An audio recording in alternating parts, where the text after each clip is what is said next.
impamvu nayo kwinjira muri iyo story nuko atari aka kanya nshaka ko tuganiraho, ahubwo ndashaka ko tuganira ku buryo Imana ari promise keeper. Ikindi nshaka ko tuganiraho, nshaka kuganiza ku ruhare rwa Ahab muri iyo nkuru yose. Imana irinda isezerano ryaba ribi ryaba ryiza. Abisirayeli yabijeje kubajyana mu gihugu cy'isezerano cya Kanani, yarabajyanye bagezayo. Imana yabwiye Abraham ati nkurikira, arayikurikira, ibyo yamwijeje byose yarabibonye. Imana nta hantu na hamwe, nta proof n'imwe, haba muri Bible haba no mu buzima bwawe busanzwe, wavuga ngo yanyemereye iki ntiyagikora.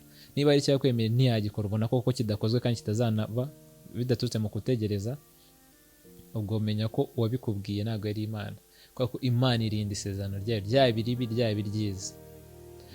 Uruhare rero rwa Ahab muri iyi nkuru ni uruhe? He did not act.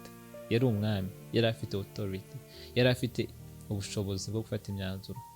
Nta kintu yabikozeho. Umunsi wa mbere bazana ibyirwamana ku butaka bwera, nta kintu yabikozeho. Umunsi ibyo bigirwamana bitambirwa,